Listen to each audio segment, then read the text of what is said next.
Hoorah! Hey, Tim Mackey. I understand that that song will put you in a kind of a mood there. You don't necessarily feel like celebrating quite as much. It's powerful, that one. I remember when I first heard that song, I had been doing my own thing in my own mess for 20 years. So I had kind of fallen away from listening to any Christian music at all. So it was new to me when I heard it, even though I think it's been out a while. But it was actually this video. I played this video in particular because this is the one that I saw. It's a good song as it is, but it was the lyric video that really caught me because I had to pay attention. I was sitting at the mission, and I was in this place where I just wanted to be dead. I wanted to kill myself. I was in the place where I had to accept the help from people that I had nothing to offer them.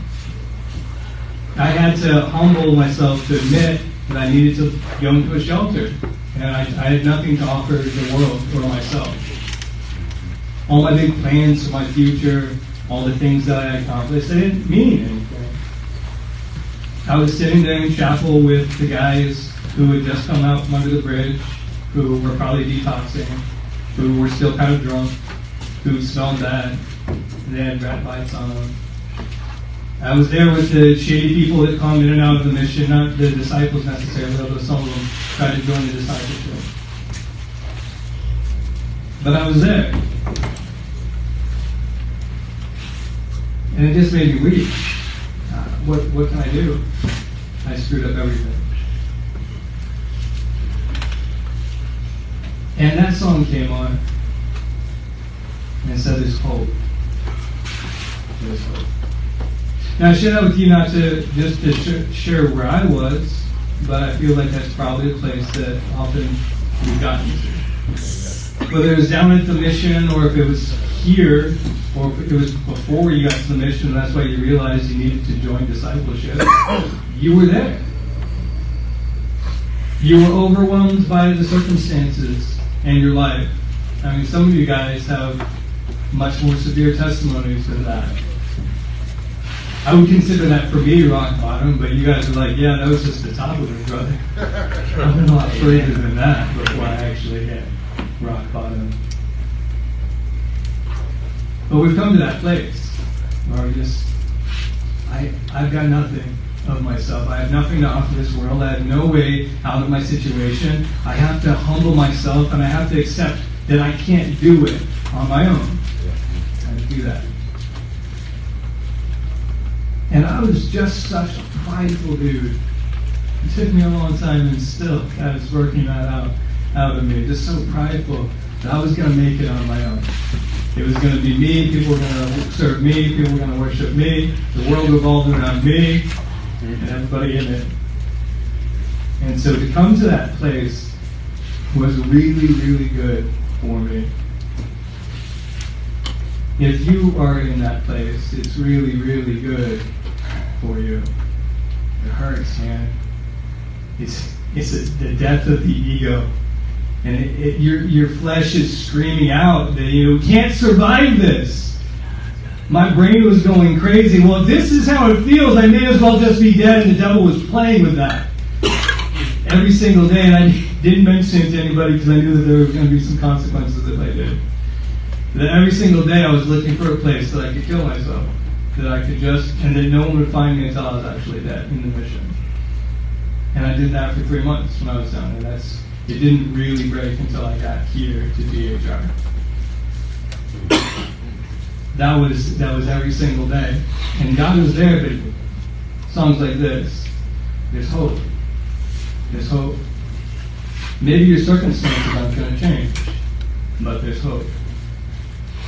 Maybe you're going to have to struggle through it, but there's hope. Maybe you do need to die to yourself, and in that there is hope. And someone who's come through to the other side. who has realized that right there, that humbling for me was the best thing that had ever happened to me. Where I recognize I can't do it.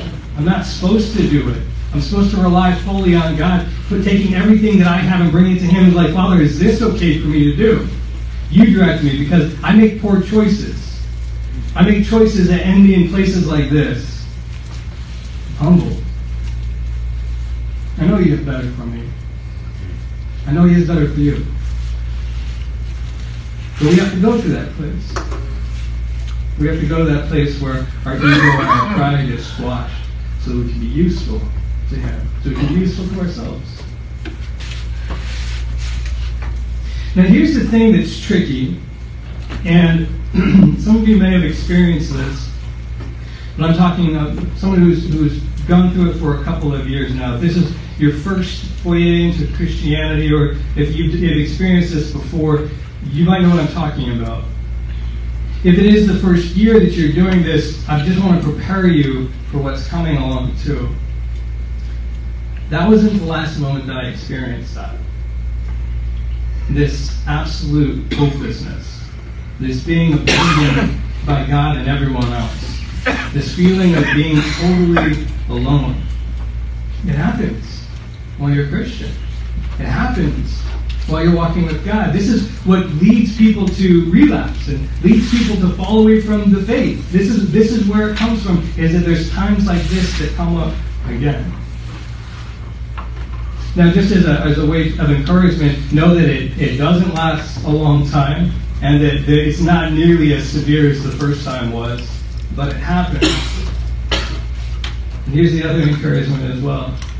The solution that got me out of the first time, the depths of my despair, the end of myself, the absolute desperation, wanting it to all be over, the same solution was offered to me then. It was offered to me every time it came up again.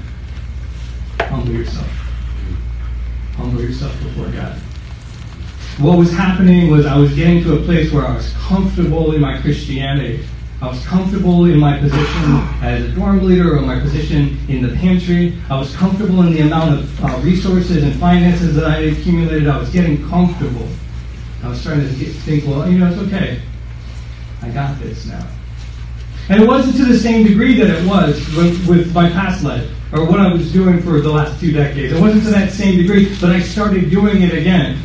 And as soon as that happened, again, it took over. The despair. Feeling overwhelmed. Completely destroyed, not able to control anything. And why? God, is it so frustrating? It happened. It will happen. But it keeps coming to the same place. I recognize that I'm wrong before God. That I'm relying on myself and I'm taxing myself and I'm running out of all the energy that I have, and I need to come back to Him again. That He is my protection. That He is my safety.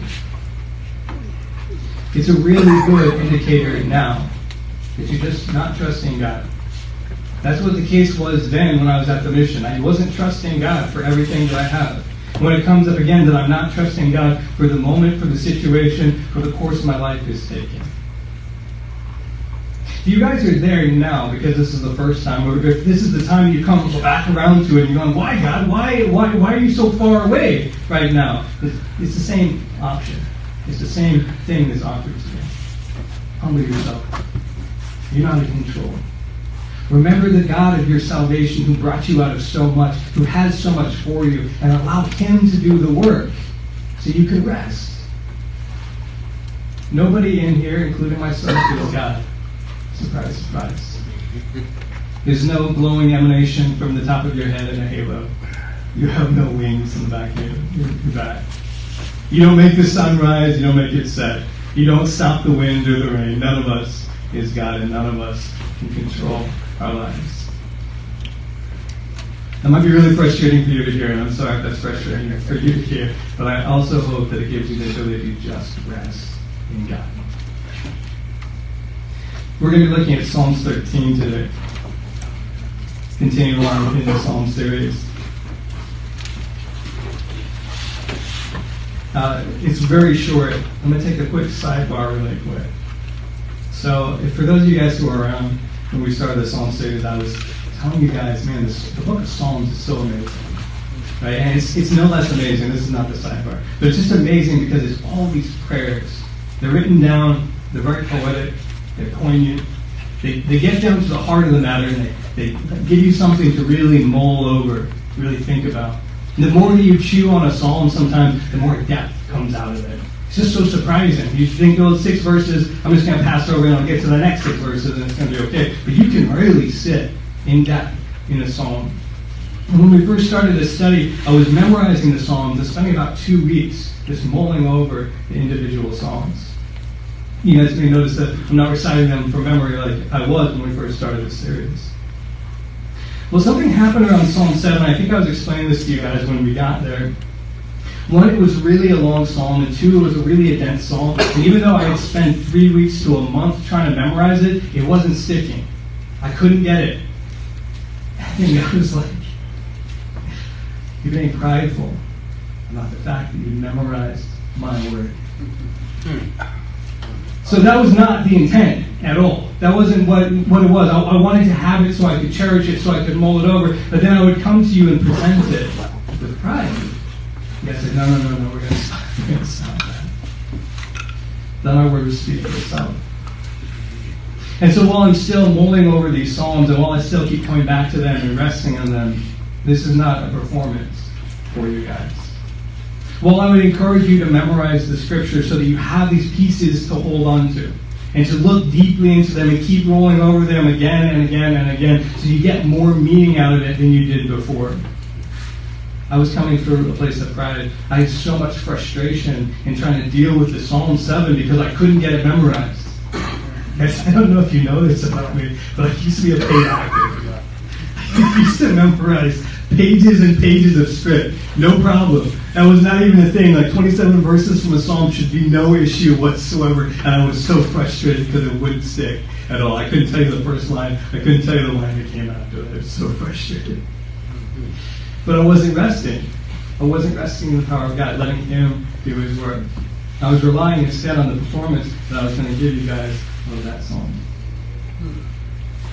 So I humble myself before you guys. I apologize for that being the case. It wasn't my intended goal. It's what happened. It's also evidence of how easy it is for it to slip in.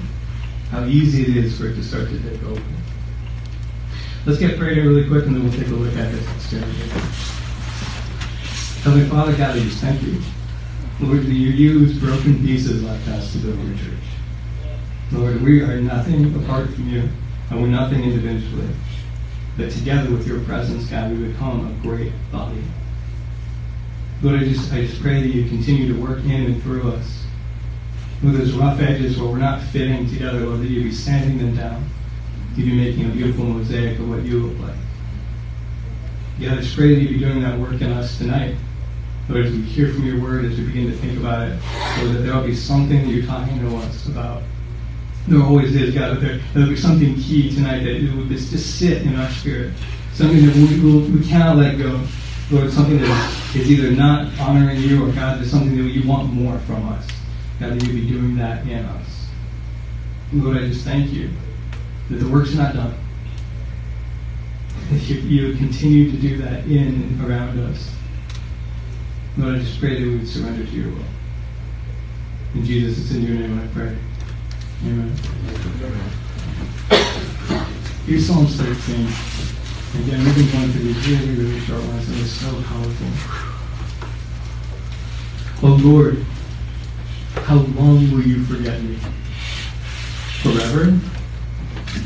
How long will you look the other way? How long must I struggle with anguish in my soul, with sorrow in my heart every day? How long will my enemy have the upper hand? Turn and answer me, O Lord my God. Restore the sparkle to my eyes, or I will die. Do not let my enemies gloat, saying, we have defeated him. Don't let them rejoice at my downfall. But I trust in your unfailing love. I will rejoice because you have rescued me. I will sing to the Lord because he is good to me. Sure. Now, if you guys have been following along in this psalm series, just a little bit of recap if you haven't been, or if you're new here. As we've been going through, we've been noticing that there's this story. This story about how we are separated from God, how we need Him, how there's people who come in who seem to be believers, but they still are the ones who are our enemies. And then as we got past 7, we got to 8, 9, and 10, we've been seeing that the world, and these politics about how the world is just so corrupt. And that even though we're believers in Christ, and even though we're longing to be changed, and even though we're seeking to be made righteous and be made like His Son, it's still broken. It didn't fix everything. There's problems in us and there's problems in the world around us. And this one, 13. It turns this corner. It talks to us when we're in a state where we finally get to, as we've read all the previous Psalms up to this point, we go, man, it is so dark. It is so dark. How are we ever supposed to get out of it? It is so dark. That we look to the one thing we have as our hope, as our salvation. It's verse 6 for our spoilers, and we'll get to it, but it says this: I will sing to the Lord because He is good to me. In the midst of all of our darkness, internal and external, all the problems that we have, the situations that we can't control, the people who are just evil and will not change, the rebellious against us and God and everyone else around them, I will sing to the Lord because He's good to me. The one reason we have. And like I said, we're going to get there, but we're going to take a look and go through the grind again with this psalmist. David's a great person to write psalms. If you have been reading the Old Testament at all as you've been here, or if you've read it before, man, he does not have it easy. And as a young man, he's promised that he's going to be king of Israel. He's anointed as king of Israel. And then for a long time after that, 20-something years, he has to serve the king of Israel, who's not doing a good job. And he has to serve him faithfully. And even though he's been told he's going to take the spot of that king, he's not allowed to kill him or force him out at all. In fact, one time he dishonors him a little bit by cutting off a corner of his cloak to prove that he could have killed him and he didn't. And he gets chastised for that, for not respecting the king and his position, the authority that God has set in place. David gets hunted by this guy. He gets hunted all through the land, even when there's no war going on. There's a party looking for David specifically. And so there's a whole portion of the time in his history where he's just on the run, moving from cave to cave. It gets so bad, in fact, he has to go and work with the enemies of Israel, with the Philistines. He goes and serves in their army. And they're like, well, we can't trust this guy, this Israelite. He's obviously our enemy. He's going to turn on us in battle. And so they kick him back out and send him back to Israel. This is who writes this song. And this is the guy who I think is like perfect for writing these poems of anguish. Oh Lord, how long will you forget me? Forever? How long will you look the other way? I'm sure in David's walk there was a very steady chance, a great opportunity every corner that he took, every turn that he took, that the devil was like, God doesn't love you, man. You got anointed as king, that was probably a lie. That's not going to happen. And he doesn't even need the devil to do that. You know, just like human reason and logic, you go, look at my circumstances. Look where I am. Once again in a cave, after hanging out with my enemies. After all those guys that I killed, now I'm back in the cave and on the run again. God's definitely not coming through. He's far away. And if I hang out, even my best friend is going to betray me. You guys can feel that way too. I'm sure that you have felt that way. It might be the case that that's the reason that you came together. It might be the case that you've been walking it out and all of a sudden you get hit with that. The silver lining, the pink cloud, it's worn off. This new thing called Christianity where you have this joy that you've never experienced. You're experiencing love for other people. You're beginning to have peace in your life. All of a sudden it's gone and you don't know why. What happened? God, are you not coming through like you said you were going to? I've been promised good things from you, God. I've been told that I'm your child, God. Where are you right now? Why aren't you bringing my family back? Why aren't you dealing with my court case? Why aren't you fixing my health? Why am I stuck here still? Why, God? As believers, even. The irony of David's situation is that God calls him a man after his own heart, beloved. That's how God treats his beloved. He is there for them. He protected them. He made sure that him and his soldiers, that they had plenty to eat, they had water to drink, and they survived. They were taken care of. And he made good on his promise, too.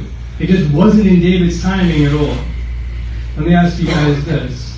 Would you be willing to wait at GHR for 20 years for God's promise to come through? No. Yeah. You might be like, yeah, in year 1. Yeah, in year 4. Yeah, in year 7. It's a long time, guys. For some of us here, that's half of our lifetime. For the other portion of us here, that's a third of your lifetime. That's how much longer you have to wait to see the promises of God come through. And so it can be easy for us to fall into the same place that David falls into. Oh, Lord, how long will you forget me? Forever? How long will you look the other way? Because it can feel like that. Now, if you guys are here on Tuesday as we're talking, I know not all of you were, but there's this thing that we were going over the angel of the Lord in Exodus and how he's promised that he's going to go with Israel where they go. That he's going to take care of their basic needs, the food and the water. He's going to make sure that they're capable of having babies and that they're going to have long lives. That's what he promises to them. And I was encouraging the guys who were here, and I'm encouraging you now, because this is what happens. This is what I've experienced in walking it out. Is that we begin to take those little miracles for granted. We forget of all those things that God's done for us. Right now, we have full bellies because we got fried chicken and fries for dinner. Right now, we're inside where it's not raining. Right now, we all have copies of the Bible that we can open up, we can highlight, we can read it whenever we want to. It's in any translation that we want, because there's a bunch of them in English. It's in our common language, and then if you lose that Bible or someone takes it from you, you can get another one really easy. We take these things for granted. The fact that we're cared for by God. It's easy for him, David, to take that for granted too. He still has his life, he still has his fighting force, he still is getting food and water and being cared for, and he asks the same question, oh Lord, how long will you forget me? Forever? How long will you look the other way? It's easy to get into this place where we fall into places of pride and we hit these plateaus in our Christian walk where we feel like God has abandoned us. He's left us all alone.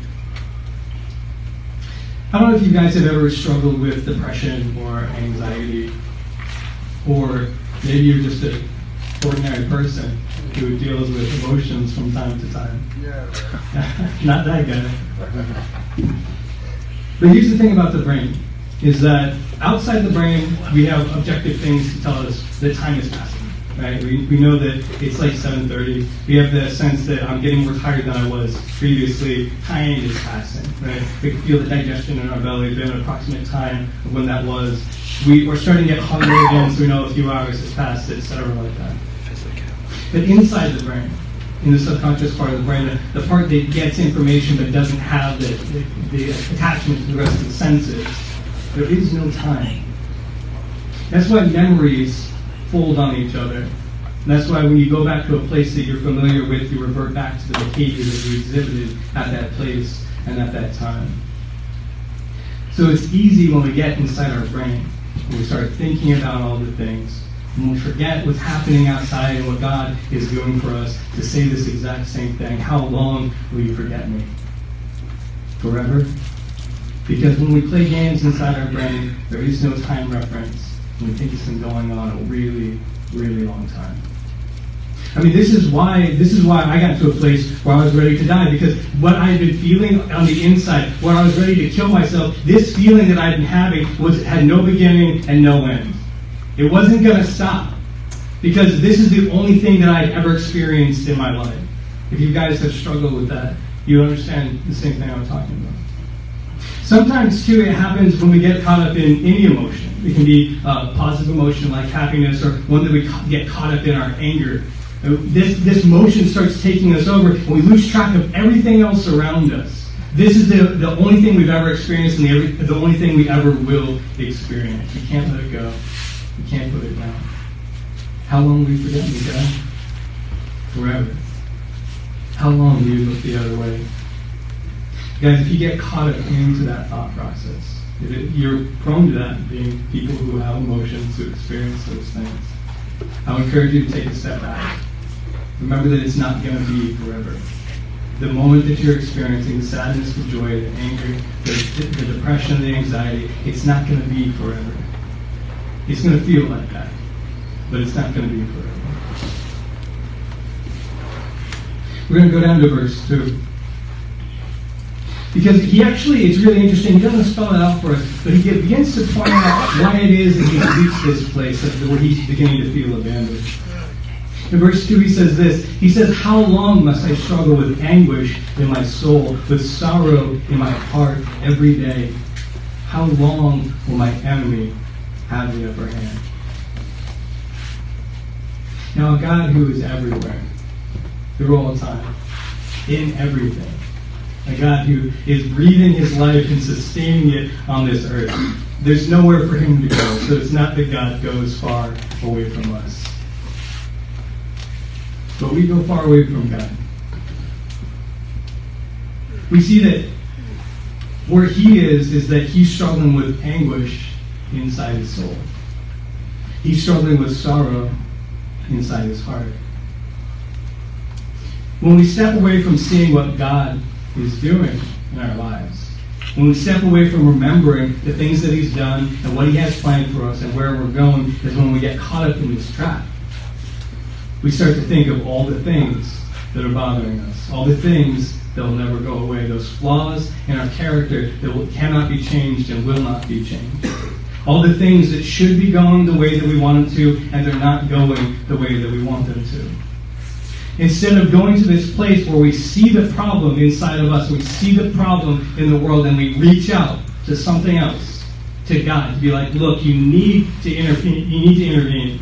God, I have no power in this situation. I have no power over my life. I need you. Instead, what he does is what we often do, because you guys are all very smart guys.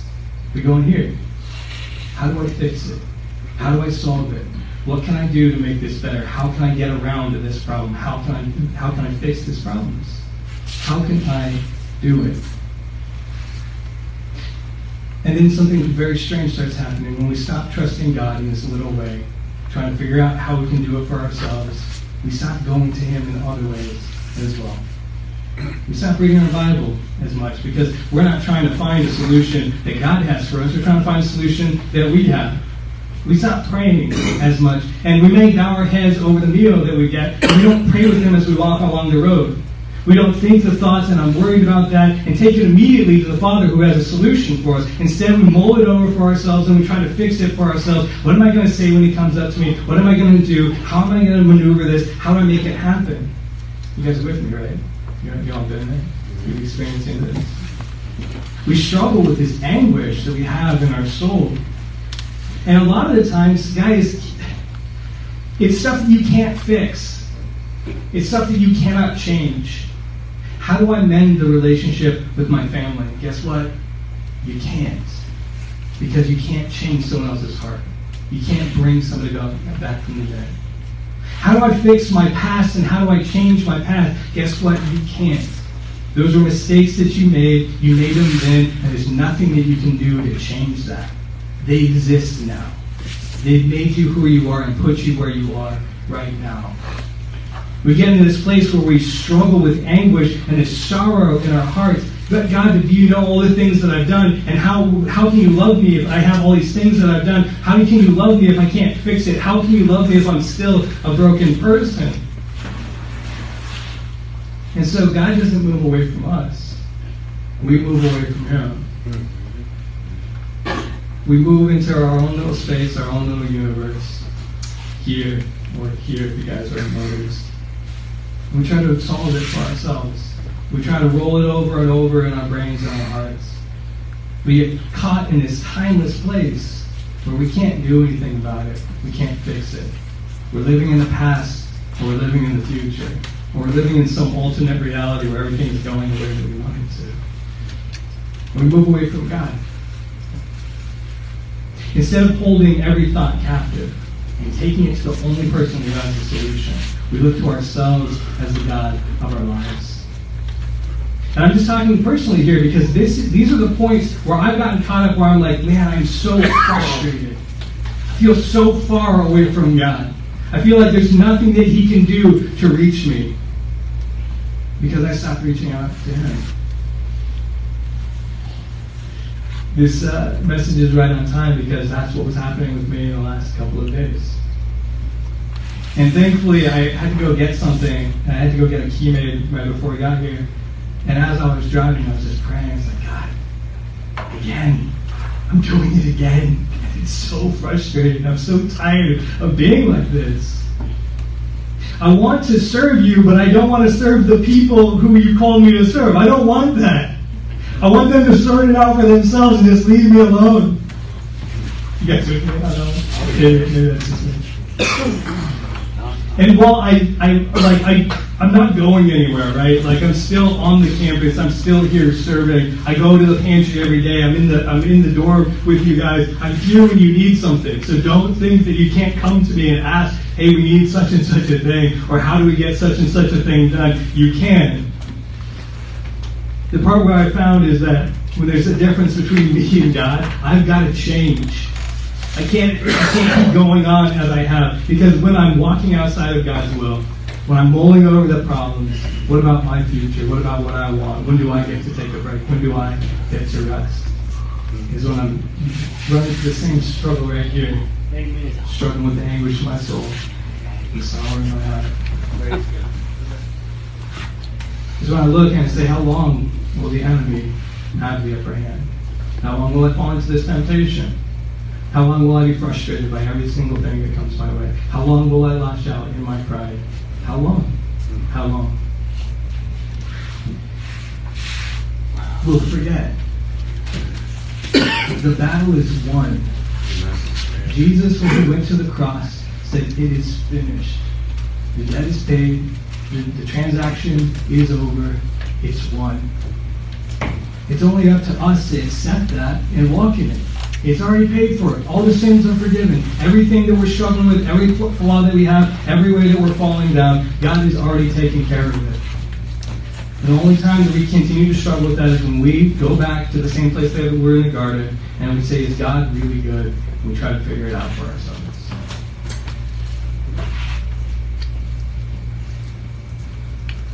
And having looked over this last week, there's this. This is what I got to pray as I was driving. Verse 3. Turn and answer me, O Lord my God. Restore the sparkle to my eyes, or I will die. The reason that I'm telling you guys, when you get to this point where you plateaued, or you got to this point where it's overwhelming, where the world is destroying you, where the situation is so dark that you don't know what you're going to do. Do I go? Do I stay? How do I deal with these people? What am I going to do about this situation? And if I don't start making money soon, those guys, they're coming from me. And we're not talking numbers, we're talking letters here. There's no way out of it.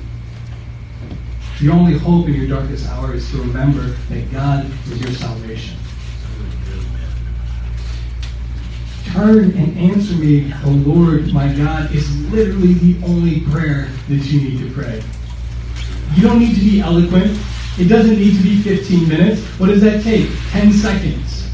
Turn, answer me, O Lord my God, because you recognize that you cannot. He's on the throne and you aren't. He's in control and you aren't. And you need Him to intervene. Amen. You also recognize the fact that He's already done that work in you. You can look back at all the things that you've come from and all the things that have happened in your life and all the places that you've been and all the poor choices that you've made, and God saved you from that. He wiped the slate clean. He did that before you even asked Him to do it. He did it and He offered it to you. It was just on you to just accept it. Walk in it. When we're in those dark hours, we say, Lord, just return that sparkle to my eye. I want your peace. I want your joy. I want your love. And if I don't get those things, I'm going to die. The situation is going to overwhelm me, or I'm going to do it to myself. I'm going to keep making the poor choices that I've always made throughout my entire life, and it's going to kill me. Maybe you will get killed right away because you go back to the drugs or the streets. Maybe that will be the case. Or maybe you'll die really slowly over the next 40 years as your heart hardens. And you cannot come back to God because you've already decided to reject Him. Maybe that's the way that the death will come. But it will come to you. The wages of sin is death. And it comes ultimately for those who reject God altogether. And it comes slowly for those who have accepted God's salvation for them and then still choose to reject Him. You'll come to this place where you'll be constantly overwhelmed. You'll be constantly feeling like everything's against you. You'll be constantly feeling this strain on you. I know because I've been there. As a Christian walking it out, I've been there. I felt that frustration. But then I remember that God is good, that He's done the work, that He will continue to do the work. We're going to look here at verse 4. It says, don't let my enemies gloat, saying, we have defeated him. Don't let them rejoice at my downfall. Guys, I got some really, really good news for you. Whether this is the first time that you're hearing that you can be forgiven of your sins, or if this is the 30,000th time this week that you're hearing that you can be forgiven of your sins, here's the good news. This is what the gospel is. The righteous man falls down 6 times, but he stands up 7 times. And that's not a number that you count and then you're like, okay, that was the 7th time. He stands up 8 times. We can call on God again, who has forgiven our sin every time it happens. Every time it comes up again. Every time that we're struggling. Don't let my enemies gloat, saying that we have defeated them, and don't let them rejoice at my downfall. God is a God who is the power of the universe. He is carrying it. He is working through it. He's the one who's in charge of everything. His plans are always good, and He does the good for those who love Him and are called according to His purposes. He will not let you stay down unless you want to stay down. You choose your sin, you can stay in that muck as long as you want to. But the moment that you're finished with it, you can come back up out of it. Guys, I ran from God for a really, really long time. Like I said, half my life. I was running from God. I didn't want anything to do with Him. In fact, I was an enemy of God, and I was trying to fight Him at every corner and convince other people that God was not good. That's where I was. But when I got to that place, this song played. When I got to this place where I realized I was at the end of myself, that I had to humble myself. And it was either me getting killed or me giving up so that the Spirit could do His work. And I cried out in the same way, God, just do it. Show me what you've got. He said, come on, let's get up and start doing it again. He hadn't given up on me. Even though I was an enemy of God, He wasn't an enemy of me. My testimony is really this, and this is not to encourage anybody to run into a life of sin, so don't take it that way. But that even if you fall into a place where you backslid deliberately, intentionally, you go back to the death that you've come out of. You go back to the slavery, and then you decide that you realize that this is not where you're supposed to be. God is waiting for you. It doesn't have to get to this point. It does, unfortunately. Relapses happen. People have hardness of hearts in certain places in their lives. But as soon as you're done with that, God is waiting for you. He will not fail. He has not failed, and He will not fail.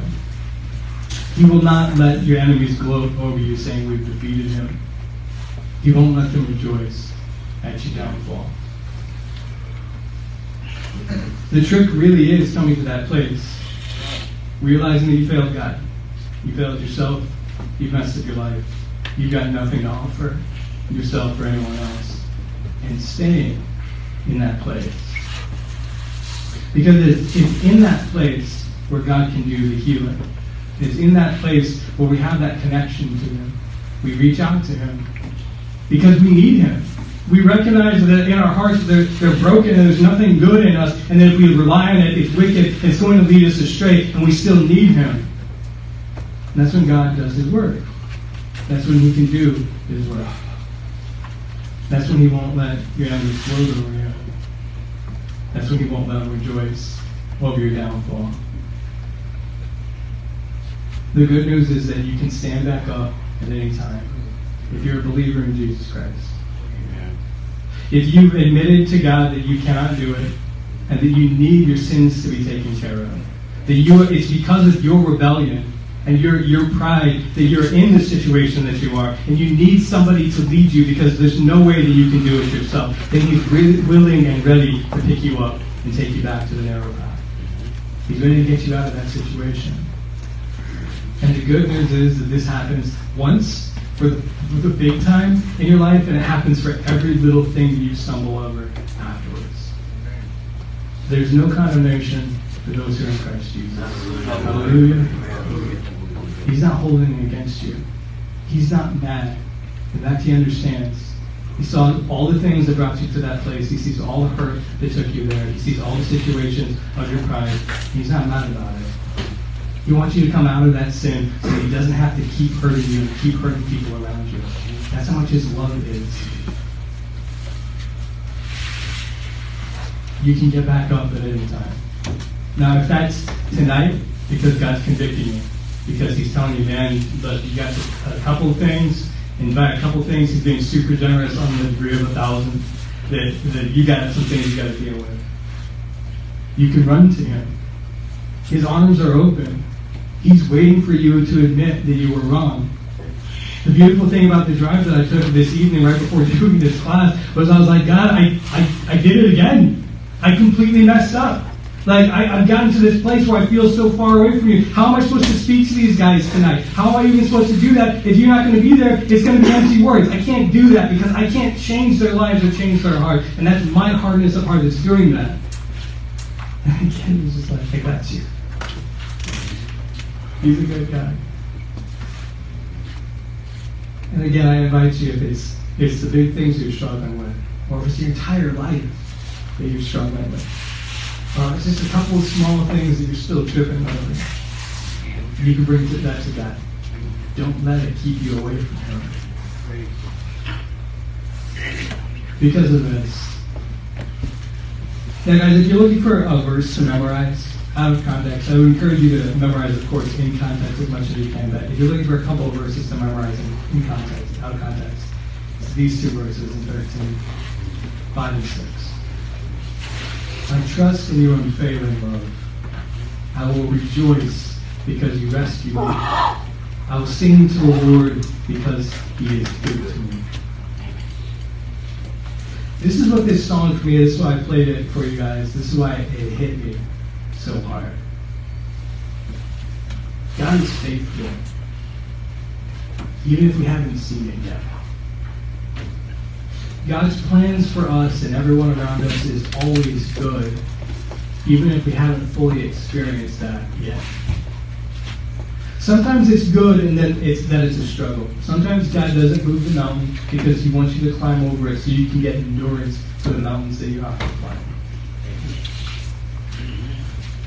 Sometimes He will immediately take something away from you, but other times He will make you struggle through it so He can show you He's continued to take you out of it. He's continued to be for you. He's continued to show you mercy. He's continued to give you forgiveness. That you have that grace now that you've experienced so that you can show that grace to other people as well. Amen. He's faithful. And the reason I encourage you to memorize these couple of verses here is because they can be this thing that will carry you through all the struggles that you're going through. When it doesn't make sense, when you start to retreat into your heart and your mind into this timeless space where you have no grip anymore. When it starts to feel overwhelming because it feels like it's been going on forever, you can come back to this place. I will trust in your unfailing love. I will rejoice because you rescued me.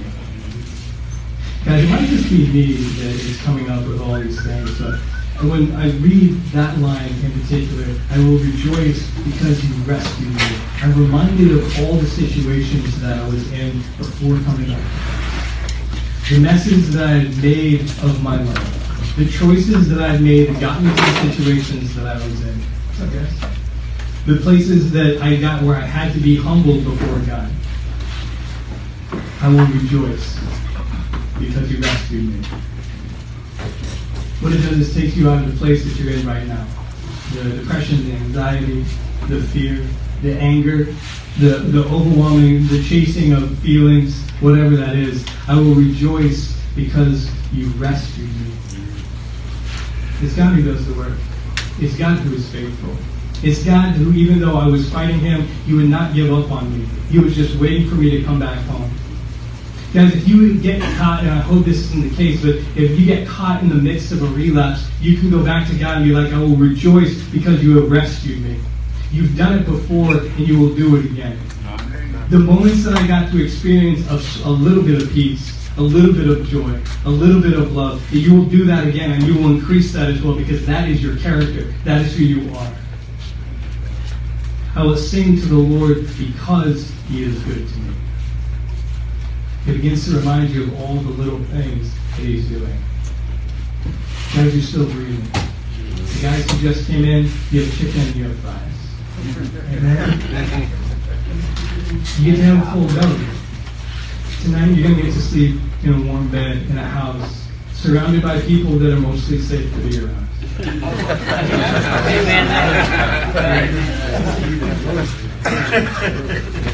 Like some of you guys that spent time sleeping on the street, there was never any rest. You might fall asleep out of exhaustion, but you're always going to sleep with one eye open. Like my little cat, who was mostly feral, anytime something just snaps a little bit, the head snaps, the eyes come back open, and she's ready to go again. I understand where that cat's coming from, because I lived that too. Some of you guys have lived that too. But we can sing to the Lord because he's good to us. He's not pouring his abundant blessing on us. That's not what he promises us. He promises us that he will make sure that we have food, that we have water, that we will be able to continue to populate the land, that we will be able to have long lives. That's what he promises us. And if you're alive right now, which most of you are, we get to sing to the Lord because he's been good to us. Because he brought us to this place that is an open field and he's safe. He brought us to this place where we can come to know him. He's brought us to this place that we can have a time of rest in the middle of our lives. Guys, we don't necessarily get what we want here, but we want for nothing here. You have clothes on your back. You have a roof over your head. You have full bellies. We get to rest every night. I sing to the Lord because he's good to me. And that's his promise, is that he's going to keep being good to you.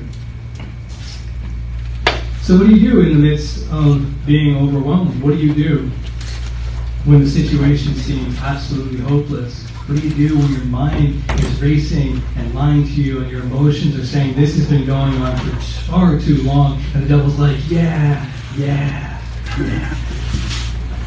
Because the devil doesn't have to do very much work when you're doing all the work yourself. All he has to do is encourage you, right?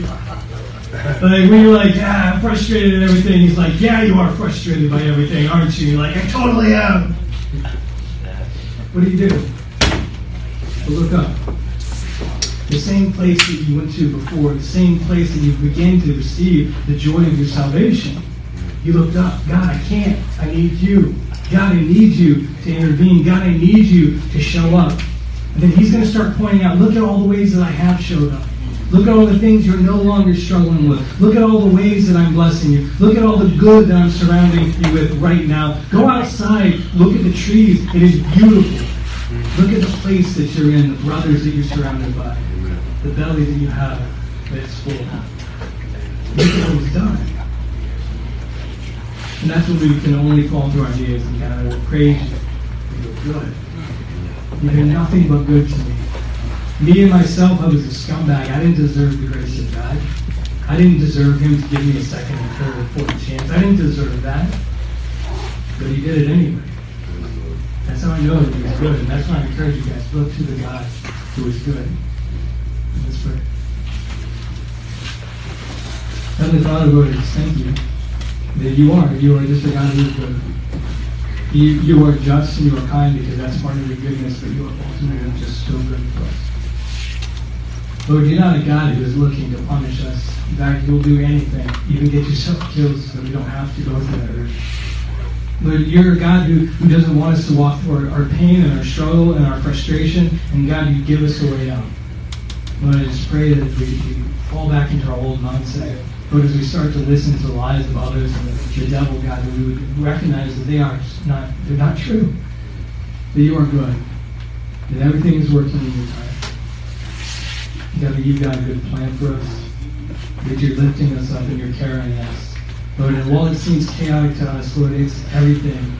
You've got it completely under control. Jesus, I love you, and I praise you, Lord. Thank you, Steve.